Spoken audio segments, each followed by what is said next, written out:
एक चीज करनी है कि जो हम म्यूचुअल बिजनेस करेंगे, आपस में जो हम बिजनेस करेंगे वो लोग क्या है, स्विफ्ट जो स्विफ्ट है वो एक बड़ा हथियार है अमेरिका का। तो इसके उपाय के लिए, इसको काउंटर करने के लिए ब्रिक्स देशों ने, तो जो पूरी अर्थव्यवस्था है, ग्लोबल अर्थव्यवस्था, वो डॉलर के इर्द गिर्द घूमती है। तो ब्रिक्स ने क्या किया, गुट बना लेता तो अल्टीमेटली क्या होता कि रिटेलिएशन होते। इससे बचने के लिए जो ब्रिक्स हैं उसके कंट्रीज ने, ये जो है मल्टीपोलर है। एक चीज और, अगर वर्ल्ड बाइपोलर हुआ तो दूसरी ऐसी करेंसी जो सबको फिट हो जाए, सबके लिए उपयुक्त हो, वो पॉसिबल नहीं हो पाया। इसलिए कॉमन करेंसी का आइडिया नहीं चल पाया। लेकिन एक अच्छी बात यह रही कि अभी हाल ही के टाइम में इन लोगों को यह बात समझ में आ गई कि भाई कॉमन करेंसी पे पहुंचना हमारे लिए फिजिबल नहीं है, तो हमें अब अल्टरनेट सॉल्यूशंस देखने। तो सबसे बड़ी बात उनको यह समझ में आई, कॉमन करेंसी बने या ना बने, हमें एक चीज करनी है कि जो हम म्यूचुअल बिजनेस करेंगे, आपस में जो हम बिजनेस करेंगे वो लोकल करेंसी में करेंगे। यानी कि अगर रशिया और चाइना अगर बिजनेस करते हैं तो वो जो चाइना की जो यूनिट है करेंसी है वो है युआन, और रूस के है रूबल। तो हम जो बिजनेस है वो रूबल और युआन में करेंगे। ऐसे ही जब भारत और रूस आपस में व्यापार करेंगे तो वो रुपया और रूबल में व्यापार करेंगे। इससे क्या होगा, इससे जो डॉलर की जो हेजेमनी है, डॉलर की जो लीडरशिप है, डॉलर का जो डोमिनेंस है, वो ऑटोमेटिकली नीचे आएगा।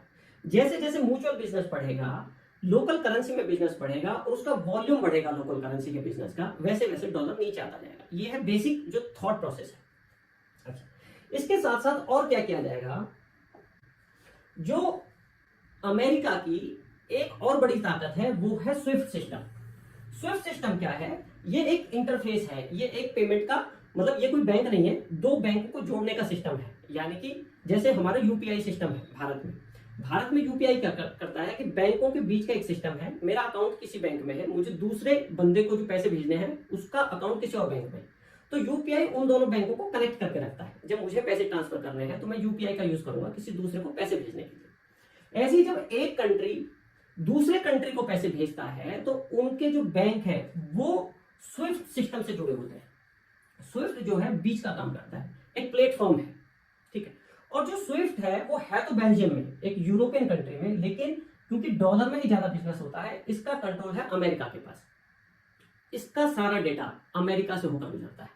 तो अमेरिका का एक तो डेटा है उस पर पूरा नियंत्रण है। दूसरा, जब दो कंट्री जैसे कि रशिया है और ये चाइना है, ठीक है, ये दोनों कंट्रीज आपस में जुड़े हुए हैं, रशिया है, ईरान है, यानी कि सारे कंट्रीज इस तरीके से, ये इंडिया है ना, तो ये सारे कंट्रीज आपस में जुड़े हुए हैं। तो जब भी अमेरिका को बैन लगाना होता है किसी भी कंट्री पे, तो उसके बैंक को स्विफ्ट से डिस्कनेक्ट कर देता है, तो इसकी जो पेमेंट है वो फ्रीज हो जाती है। यानी कि ये जो सिस्टम है इसको यूज नहीं कर सकता दूसरे देश को पैसे भेजने के लिए। तो जो स्विफ्ट है वो एक बड़ा हथियार है अमेरिका का। तो इसके उपाय के लिए, इसको काउंटर करने के लिए ब्रिक्स देशों ने अपना सिस्टम बनाया, ब्रिक्स पे करके।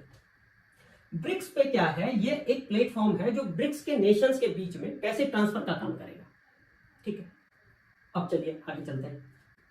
अब तीसरी जो चीज है, एक और जो ताकत है अमेरिका की, वो है वर्ल्ड बैंक या इंटरनेशनल मॉनेटरी फंड, IMF। ये जो संगठन है या ये जो बैंकिंग जो सिस्टम है, ये क्या करते हैं, किसी को लोन अगर चाहिए होगा तो वो डॉलर में देते हैं, और डॉलर में ही वापस लेते हैं। तो जो पूरी अर्थव्यवस्था है, ग्लोबल अर्थव्यवस्था, वो डॉलर के इर्द गिर्द घूमती है। तो ब्रिक्स ने क्या किया, अपना बैंक बनाया, न्यू डेवलपमेंट बैंक करके। ये बैंक क्या करेगा, ये जो लोन देगा, किसी को भी आर्थिक मदद देगा, वो डॉलर में ना करके उसकी लोकल करेंसी में करेगा। जैसे भारत को लोन चाहिए होगा तो ये रुपए में देगा, चीन को लोन चाहिए होगा तो ये युआन में देगा। तो यहां से जो डॉलर है, जो डॉलर का ट्रांजेक्शन है, वो कम होता जाएगा। आगे चलते हैं।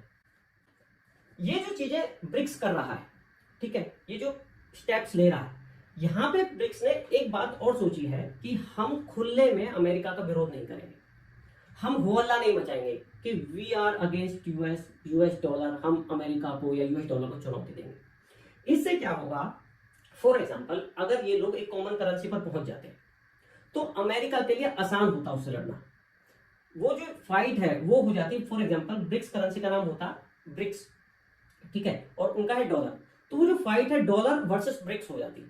तो जो अमेरिका है वो ब्लॉक बना लेता, गुट बना लेता है यूरोपियन कंट्रीज के साथ मिलकर, दूसरे देशों को लालच देकर, जो पेट्रोल जो एक्सपोर्टिंग कंट्रीज है उनको लालच देकर, उनको डराकर, तो वो गुट बना लेता। तो अल्टीमेटली क्या होता कि रिटेलिएशंस होते, बदला बदली चलती, एक दूसरे से बदला लेते, है ना, दुश्मनी करते, सैंक्शंस लगाए जाते और एक पैनिक का माहौल हो जाता।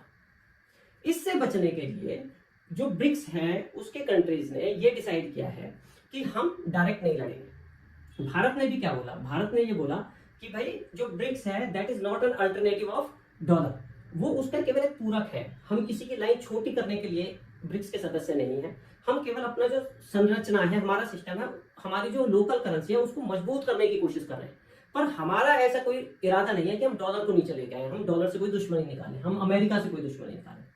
दूसरी बात और क्या होती, अगर कॉमन करेंसी हो जाती या फिर ये ज्यादा डायरेक्ट फाइट करते हैं तो वर्ल्ड फिर से बाइपोलर हो सकता है। जैसे कि कोल्ड वॉर के टाइम में एक तरफ अमेरिका था, एक तरफ रशिया था, है ना।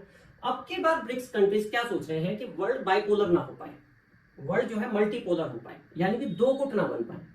अब अगर मल्टीपोलर रहेगा, सबकी अपनी अपनी करेंसी रहेंगी, बिजनेस अपनी अपनी करेंसी में होगा, तो अमेरिका के पास डायरेक्ट बहाना नहीं होगा कि वो बैन लगाए, बदलेबाजी करे, तो वो जो है डायरेक्ट फाइट नहीं कर सकता किसी गुट के खिलाफ। तो वर्ल्ड जो है मल्टीपोलर है। एक चीज और, अगर वर्ल्ड बाइपोलर हुआ तो दूसरा जो ग्रुप है, दूसरा जो गुट है, उसका लीडर तो होगा अमेरिका। और जो यहाँ पे है, यहाँ पे बड़े कंट्रीज कई हैं, जैसे कि भारत है, चीन है, रूस है, तो इनमें कोई एक कंट्री लीडरशिप करने की कोशिश करेगा दूसरों को दबा के, तो उससे क्या होगा, फूट पड़ेगी और ये जो पूरा जो सिस्टम है, जो ब्रिक्स का एक पूरा स्ट्रक्चर है, इसके ब्रेक होने के चांस हो जाएंगे। तो इसलिए जो पॉलिसी बनाई गई है, जो एक थॉट प्रोसेस है, वो ये है कि हम अमेरिका को डायरेक्ट अगेंस्ट नहीं रहेंगे, है, हम धीरे धीरे अपना काम करते रहेंगे और एक टाइम ऐसा आएगा जब उसको चुनौती अपने आप मिलनी शुरू हो जाएगी।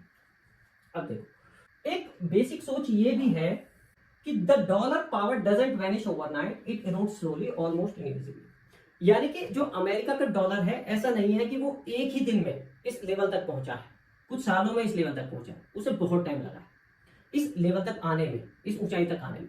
तो जैसे वो ऊपर गया है, नीचे भी वो ऐसे ही आएगा, रातों रात नीचे नहीं आएगा।